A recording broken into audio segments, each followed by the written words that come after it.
ഇത് കണ്ടോ, ഇതാണ് ഉത്ഭവം.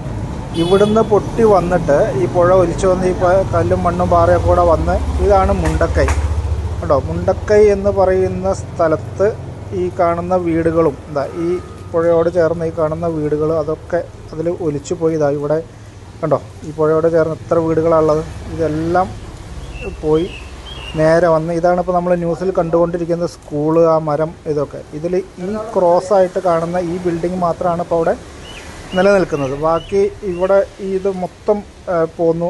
ഈ കാണുന്നതാണ് അവിടെ ഒലിച്ചുപോയ പാലം. ആ പാലം, ഈ കാണുന്ന അമ്പലം, ഇതെല്ലാം പോയി.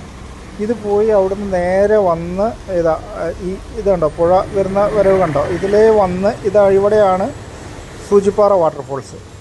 ഇത് കണ്ടോ, ഈ സൂചിപ്പാറ വാട്ടർഫോൾസ് അങ്ങോട്ട് ചാടിയിട്ട് നേരെ അങ്ങോട്ട് കണ്ടോ, താഴേക്ക് ആ ചാല് പോകുന്നത് കണ്ടോ. ഇതിലേ പോയി ഇവിടുന്ന് ഇങ്ങനെ പോയിട്ട് ഇത്രയും കിലോമീറ്റർ, പോത്തുകല്ല് കാണുന്നുണ്ടോ, ഇതുണ്ടോ, ഇത്രയും കിലോമീറ്റർ ഒഴുകി പോയിട്ടാണ് ആ ബോഡികൾ കിട്ടിയിട്ടുള്ളതെന്ന് പറഞ്ഞാൽ അതിൻ്റെ ഒരു ദുരന്തത്തിൻ്റെ വ്യാപ്തി എന്താണ്. അത്ര ദൂരം ആണ് ബോഡി ഒഴുകി പോയിട്ടുള്ളത്. നമുക്ക് ചിന്തിക്കാൻ പോലും പറ്റാത്തത്ര ദുരന്തമാണത്. ഇനിയും എത്ര ആൾ കിട്ടാനുണ്ട് എന്നുള്ളതാണ്. വല്ലാത്തൊരു കഷ്ടം തന്നെ അല്ലേ.